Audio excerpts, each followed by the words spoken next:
فإذا المرجع دائما هو لأهل العلم، المرجع لأهل العلم. شيوخ السوء شيوخ الضلالة يرجعون إلى الهوى، يرجعون إلى الشيطان.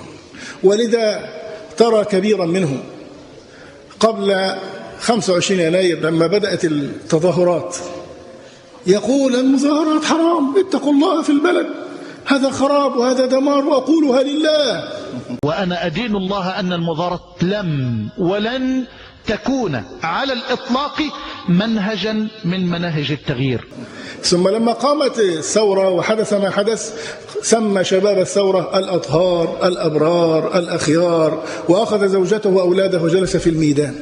الرسالة الأولى لشبابنا، لشباب مصر الأبي التقي الزكي، الشباب الطاهر الذي يوجد الآن على الأرض، الذي يوجد في المدينة العامة في جميع المحافظات، الشباب الذي سطر بدمائه الزاكية هذه الملحمة وهذا العمل العظيم. أوجه له رسالة من قلب ميدان التحرير، من قلب الحدث، وأقول لهم أيها الأطهار أيها الأخيار أيها الأبرار، ولن يخذل هذا الشباب الطاهر الأبي الزكي الذي خرج ليبين للعالم كله أنه ما خرج إلا ليطالب بحقه العادل المشروع.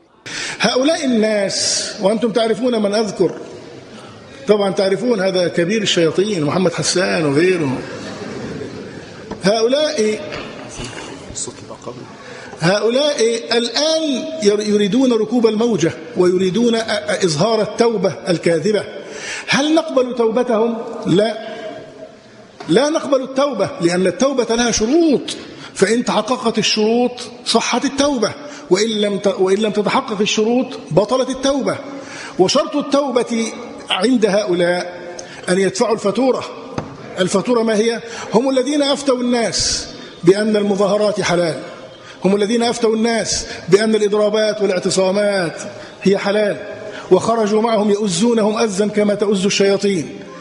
ثم خرج الشاب المغيب المسكين وهو يقول أنا ذاهب لألقى إحدى الحسنيين، إما الموت وإما الشهادة وإما النصر. نصر على من؟ نصر على المسلمين. شهادة في سبيل من؟ كل الذين ماتوا في التظاهرات ممن خرجوا بها كلهم فطيس، يعني كلهم ليس فيهم شهيد واحد أبدا، ولا يجوز أن يوصف